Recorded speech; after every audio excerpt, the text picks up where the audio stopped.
Whoa, we have trouble with audio on our beautiful matrix cascading of tradable symbols as the Market Vitals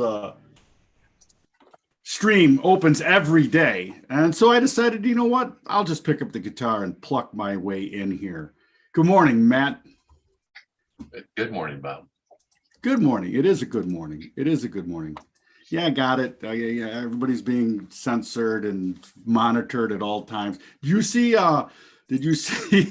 in Sweden, they're testing the chips? You can just put it in your arm and just, instead of using your phone, fully chipped. Yep. Fully chipped. Matt, the world of irony. I said that I didn't have any graphics, but I lied because the first thing I want to talk about, we've had the graphic forever, and that is the breaking news that the elites trust each other more and more. I don't know if there could be a more telling disintegration of trust than we've seen in the last 24 hours with El Trumpetente having his home. Good morning, Lee. Glad you could join us. And I wanted to share this because, man. But let me just, before you go ahead. No, you can say it because we can talk about it here. I'm just talking about the foreshadowing of my incredible streak now in Wordle, as I only use Trump to start it, right? And yesterday's was Trump maker Amber smear, Trump and smear. All right, now you think that's, wow, maybe that's some foreshadowing, right? Peace, love, farm. Let's go, Dutch farmers. And as I get to the next Wordle, how about the elites eating themselves, right? As Andrew Cuomo now immediately comes out and says, wait a second, they fucked me. Now, if they don't come clean with some real evidence right away, this is going to get ugly. This is what we've talked about. The elites will eat themselves, all right? Another great, this guy, Bob Heffernan, I know him. A great little epic failure on golf. This is me right here, Matt. Missed the putt. Destroy the cup. I divulge as we get to today's. I just did it, Matt. Trump, pleat, Patsy. I thought immediately, wow, Trump and Patsy. I was close. It wasn't Patsy. It was Patty. It's an interesting dynamic where seemingly they, everything that I've read or heard is that he might have taken some stuff that he shouldn't have from the White House. Listen, here's all I have to say about it. Obama was vetted by the FBI. These guys are vetted before they're ever run for president. So Obama was vetted in 2008. Trump was vetted before 2016. Nothing was found. So why are we doing this? Well, they better have an answer. That's all I got. I'm just saying, why are we doing it? And already the Republicans are saying, why are you doing it? Show us some information. You can't, not only that, but it's pretty clear and evident that even if there were transgressions, the history of this country has said, hey, you know what? You're not the president anymore. And even Pompeo came out pretty strongly saying, listen, man, that there was plenty to go after. And we didn't. We just didn't. Right. Incredible. Anyway, Matt. But Hillary's selling her but the emails hats, right? Yeah. $35 for Hillary, just rubbing everybody's face in the fact that she wiped 33,000 emails. Nothing to see there. They were all happy birthday messages, apparently. Not only the fact that she is the greatest cattle trader. We're going to talk trading of all time. In fact, Matt, we do this impromptu.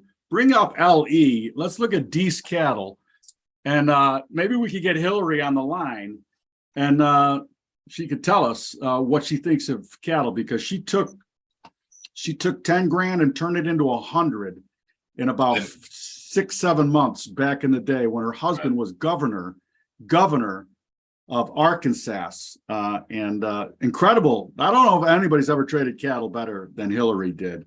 LEZ 2022, if you would.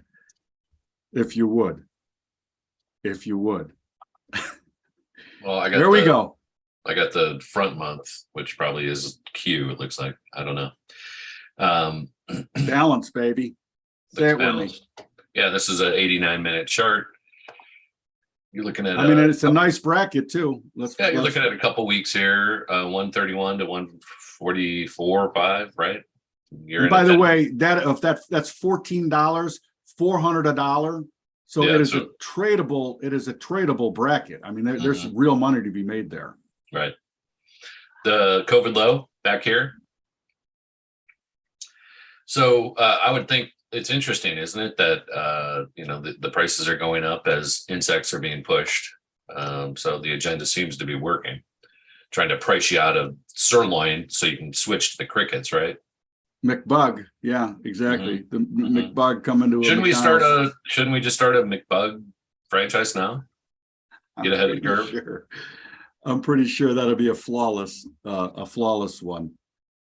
The drought in Texas for sure is going to be showing its way into this market, especially as we get into next year, as there's lots of cattle that have just been pushed forward because of the drought. Too expensive to feed them and too hard to keep them healthy in the heat. So more interesting on the commodity side, I want to talk a little bit about lumber futures, because I don't know if you've seen it the last 2 days, but we've had a huge spike off of that low again. And that low is, where was it, 460s?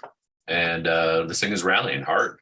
And we're up almost $100 in 2 days. Yesterday it was up like 45.50, and today it's up another 7%. So again, lumber back in play, Bobby. Lumber. Well, I know the Merck was launching another lumber contract, and we're going to talk more about Merck offerings here. And it was an interesting one because the way they're changing the contract was that the delivery mechanism can be by truck. The previous lumber contract, the delivery mechanism was only by rail. And you think about if you're long lumber and wanted to take delivery, right? You bought good. Right. The operation that you need to have to accept rail delivery of lumber versus truck delivery. So that part of the commodity contract, the specifications of the contract is pretty awesome, I think, for this lumber market. And I'm not sure if that is the new contract that they launched, if they're replacing it. And maybe that's part of the driver, if it is, because more people are going to say, you know what, I'll be long lumber and I'll take the delivery. I'll buy it. Think about that. I'll buy it at these prices, and I will accept the delivery because I can accept it via a truckload versus a rail car load. I mean, it's a completely different ballgame there on the fundamentals of the delivery mechanism. Matt, back to the Merck. Let me jump in here and share this. And before I share the Merck, I want to just share. I hate how they do the New York Post. Motown legend Lamont Dozier dead, and I got to look at Schmuckface here. Anyway, I want to talk about an RIP to a great musician. Man, some of the hits that these guys put together, unbelievable, and the writing and the. I mean, I think of the Berry Gordy. The thing that you have to understand is the collaborative environment that he built. And watch any of the documentaries on the Motown sound, and it's incredible how well these people work together. Because you know what Berry Gordy said, Matt? What? He said, the only color I see is green. So I don't care if you're black, white, purple. Yeah, Berry Gordy was, but Motown was definitely black. It was not. Yeah, but they had a lot. They had a lot of white jazz musicians, studio musicians, for sure, doing the background. Yeah. Think about these tunes, though. Where Did Our Love Go? Baby Love, You Can't Hurt. Yeah, they did all the Supreme songs, the Spinners, the Four Tops, Temptations. I think he, did some of those with the Holland. Who's it? Holland, Dozier. Yeah, those two guys. Yeah, right on. Big. Yeah. Anyway, and two other things that I want to talk about a little bit on the sports side as we transition here. Oh, by the way, yesterday David McCullough died too. Which is one of my favorite history writers, if not the best, really, in the modern history, right? I don't know if you ever read any of his books. He's written on Franklin, Truman, 1776. He's got just tons of books out there on different presidents and different parts of American history. Deep tomes, right? So David McCullough, RIP also, I think he was 89. But that's... and then Serena today announcing her retirement from tennis. And, Did you hear me? Pro football. I can't hear you. Yeah, that was a joke, but you didn't get it. I got to stop sharing because I can't get to the other one that I want to see. Yeah. Sorry, because you were talking pro football, and there's nothing more devastating than the homepage that you shared at Market. Yeah, well, I'm gonna bring this up just because, speaking of timber and lumber earlier, let's talk a little bit about the Jets and how their season just crumbled because their offensive tackle. Lee in the house right now, and for sure. I mean, he's a big dude. He's a big dude. He's probably 377 pounds, I would guess. He looks like to me. And I'm guessing that avulsion fracture of the kneecap probably has something to do with that 377 pounds at some point, right? The body can only take so much. So big man blues, exactly. And then so he tripped coming out of the locker room, and apparently his season's over. So there goes the Jets. Completely out. And for that matter, your boy, let's talk a little bit about your Bears also. Lee says in New York style he got whacked in the kneecap. He owed somebody money. The truth comes out. It's always something that you're not looking for. Yeah, Roquan Smith demanding a trade now because he was representing himself. Yeah. So there's a lot going on in sports as we come into the season here. And then also I wanted to point out, the continued drama between the LIV and the PGA, with the LIV suing the PGA suing LIV, right? Everybody's in everybody's pocket. Meanwhile, the LIV players are having a nicer time. The LIV people, Brooks and Jenna living up the dream, PDA filled boat party. They look like they're having a good time, Bob. Why wouldn't they? They just got a couple $100 million in the bank. I mean, it's summer. The big tournaments are over. You got 6 months of partying until the Augusta. So it's what else does the PGA have? They don't have this, by the way. PGA does not have Jenna anymore. All right, man. Let's jump. We got to do some price discovery. So let me share this. Apple iPhone will purportedly come in brand. They got a new. They do it every year, right? In the fall, and they have their new lineup. But their lineup ideas are so shaky now. It's just the color purple is the new lineup. I mean, at one point, they actually need to get into the car business. Well, okay, so they have enough money. This is interesting. I met these guys again, and they canceled it. I met these guys over the weekend. They were tech guys in for a bachelor party. I ran into them out on the like Ben Brewing or something. They were great. And one guy worked for Robinhood. That's a whole nother story. But they were also telling me one guy works for Meta and the other guy works for the city of San Francisco. So they're all like into the mix, right, in San Francisco. And they were all talking about how, Apple's going to come out with a car again. I said, well, they scrapped that. And then they said, no. Actually, now, because of Apple Play, because of the data that they're picking up from Apple Play, they're going to know exactly what you want in a car, they're saying. This is what these guys were saying. I was like, oh, it's an interesting story, interesting narrative, because they scrapped the car, I don't know, within the last year or two. And now these guys are saying that because of Apple CarPlay and the data that they're building, because of having Apple CarPlay in my Volvo and your Infinity and wherever it is, that they're going to make a car based on how the consumer actually uses Apple CarPlay, which I thought was interesting. Well, you know what? Harvesting data has always been I know, but like I really never heard that presented to me that way, and I was like, oh, that's intriguing. Let's look at purple. But do we need more car companies? Do we really? I mean, let's look at purple. Let's look at Apple. Apple has had a huge run, had their earnings 129 back here mid-June. Again, this is the market low. Everything bottomed here June 15th. It's now been almost 2 months. Today is the 9th, so we're approaching that 2 month. And I said 2 months is about the extent, I believe, of this rally. And there's a number of things we talked about yesterday. The number of stocks over their 15-day moving average, 90%. So everything has drifted up, right?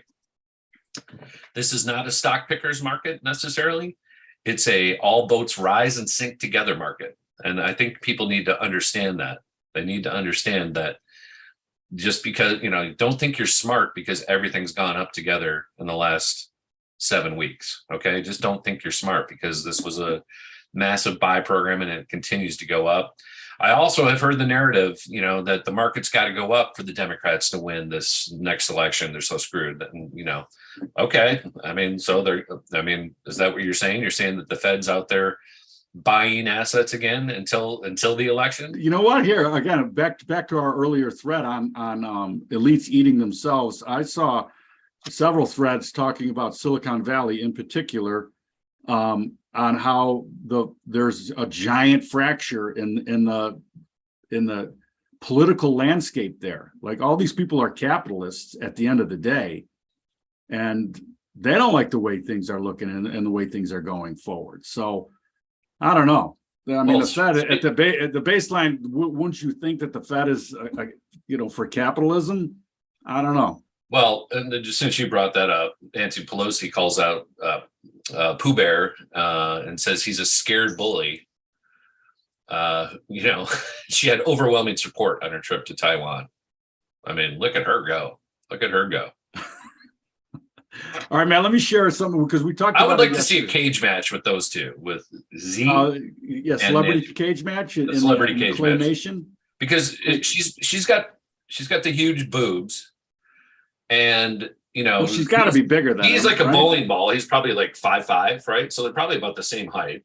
It would be a good match. All right, man. We talked about it yesterday. We talked about the Merck's 6 new indexes on sector indexes. Definitely sector indexes. I talked about it yesterday. We talked about it yesterday, but today I want to talk about spreading them. I've been involved at the CME for several decades, and spreading is one way that you can size up, and let me explain why. And it says it right here. The Merck said, like we said yesterday, trading E-mini sector index futures benefits from capital efficiency, electronic market access, tax treatment, and other features of futures markets. In particular, margin offsets between long and short leg of the trade provide if additional capital efficiency for the strategy.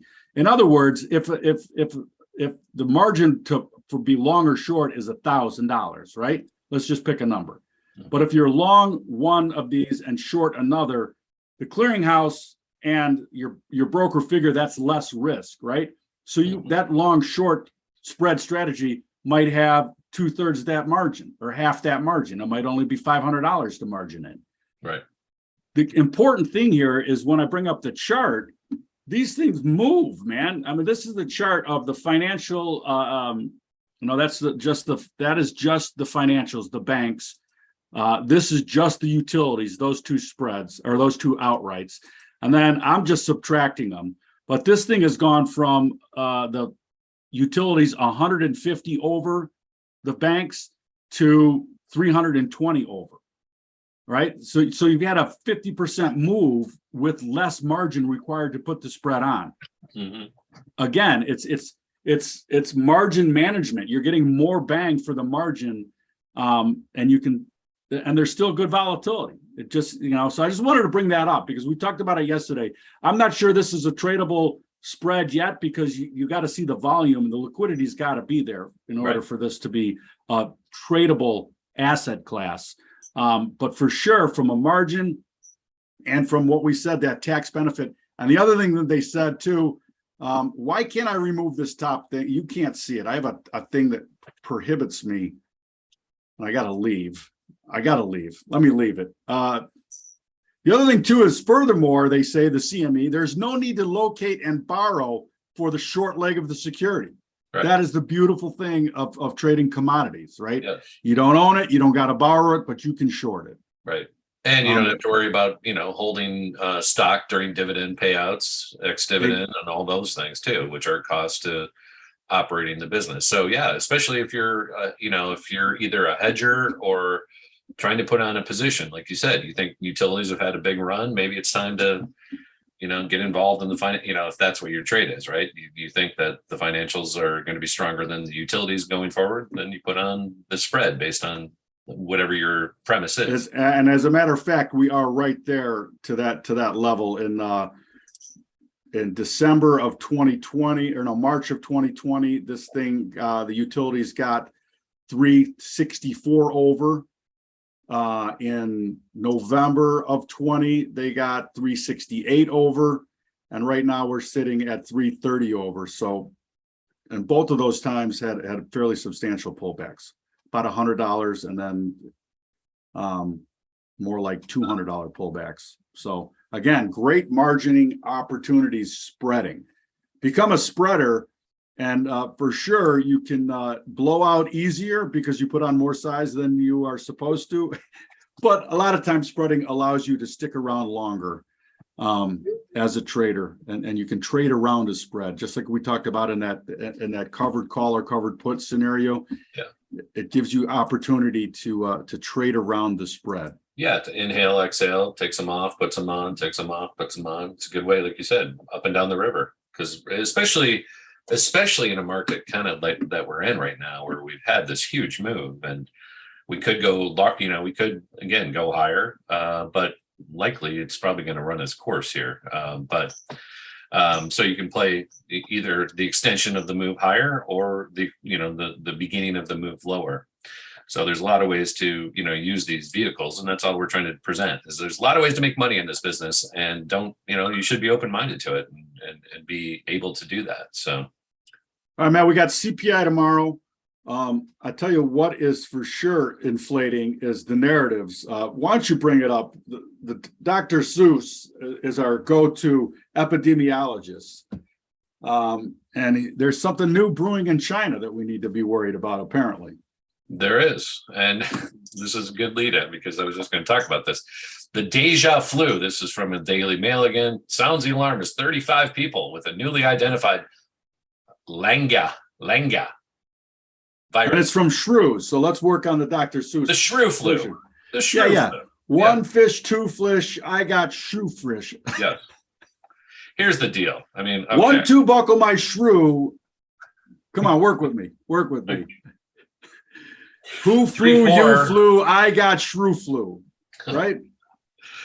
Anyways. I don't know. I'm ad-libbing. Hold on. Okay, so we got that, and then we got this coming up. Like the amount of Pfizer news, right? I saw a bunch of Paxlovid is great if you get the breakthrough cases. And all of you people that have chosen to get vaccinated and boosted clearly are getting the only ones getting the breakthrough cases. So you got Paxlovid, it's a Pfizer product. You got Pfizer now coming out there. I don't know if you've heard all these commercials where they're saying, if you ate some spaghetti and you have heartburn, call your doctor because you got heart problems. Have you heard all these commercials? And it's brought to you by Pfizer. I kid you not. Like, you can't make this stuff up. You cannot make it up.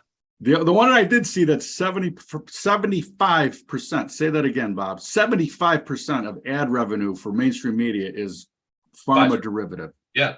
Pharma derived. With that in mind, let's talk a little bit about how vaccines typically work. And this is this is a good conversation. Man, I said it from the very beginning when people say, why are you so concerned about the vaccine? Yeah. Why are you skeptical? And I said, because they've been working on the Lyme disease vaccine for 15 years and they still don't got it right. As a biotech investor over 35 years, right? This is what like when it's stage 2, it's good, but it's not done with stage 3. And stage 3 still doesn't secure the fact that it's going to be made as a drug, right? There's all these steps, and people, the traditional model just was thrown out with these test medicines, and they are test medicines. They are not even vaccines. So, I mean, again, when you see something like this, they've been working on a Lyme disease vaccine for 15 years, and now they're recruiting for phase 3. If they don't kill 5 people, and I'm serious, it's like a small number. If they don't kill 5% of the people out of 100, they'll maybe move forward, right, over time. But this takes, they've been looking at this shit since 2007, Bob. I know. The other one that we've talked about was the shingles vaccine. Again, 4 years of clinical trials, 4 years and hundreds of thousands of people there. We haven't looked at it in a while, but look at all the products that Pfizer has, right? And the stock is still struggling. I just got to point this out. So here we are. We're trading right now $49.80. Let's call it $50. Again, since COVID. See, this is, it almost looks, what's interesting to me? This almost looks exactly like kind of GME right now. like the GME pattern is the same, like higher lows or lower lows, higher, lower highs. And it's not going higher right now. And it hasn't since December with the rest of the market. So is the flu season, the shrew season, the monkeypox season, is this going to help? I mean, and now they're saying 95% of parents are saying this to the vaccine for under 5-year-olds, as they should, because it doesn't work. Why would you give it to a kid when he's just born with his natural immunity and he's healthy? Why would you want to give him a medicine that could kill him? Well, not only that, I mean, the narrative has been on the flip side of it that it fucks with your immune system. Well, Yeah. What do you want to do that? I don't know.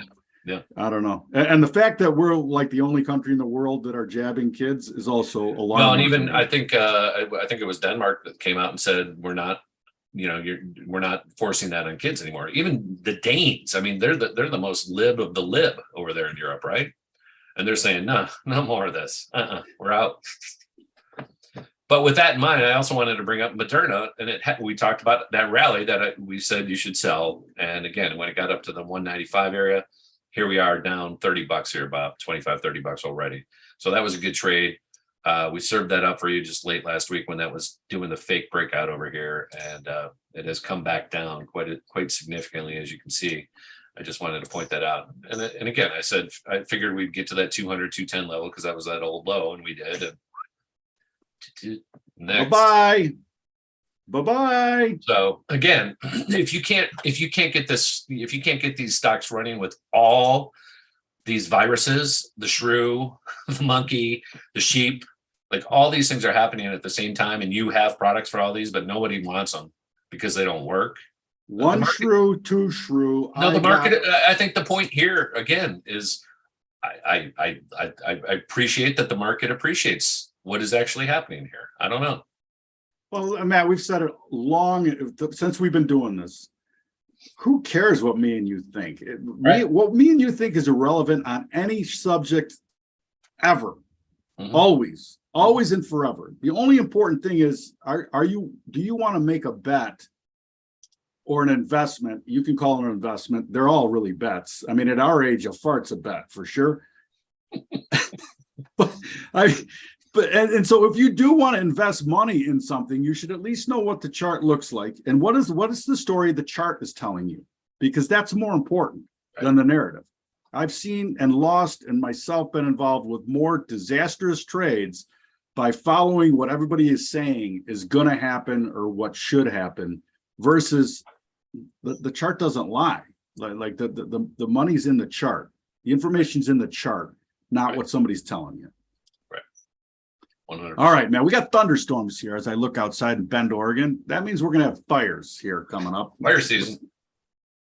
Lightning strikes. Yeah. So goes up the flames. All right, that's what we got. Anything else, Lee? Anything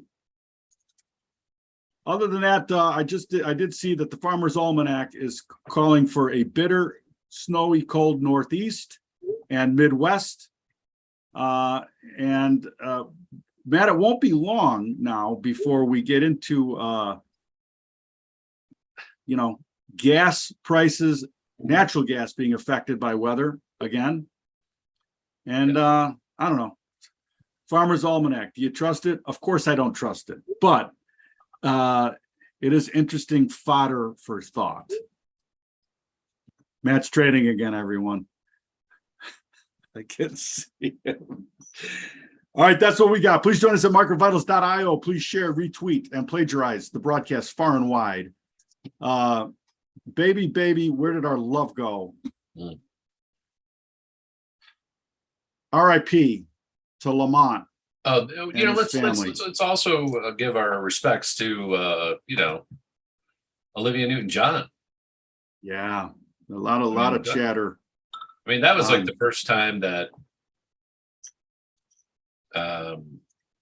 serious crush. I think that was the first time we ever saw anybody in black leather pants was Olivia Newton-John, wasn't it? I'm pretty sure.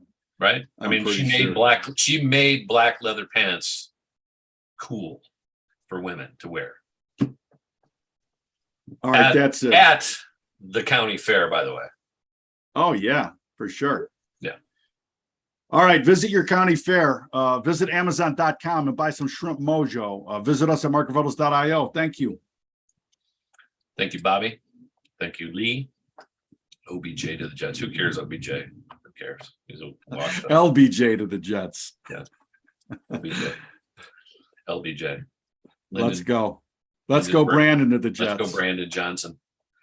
All right. Hasta la vista. Hasta.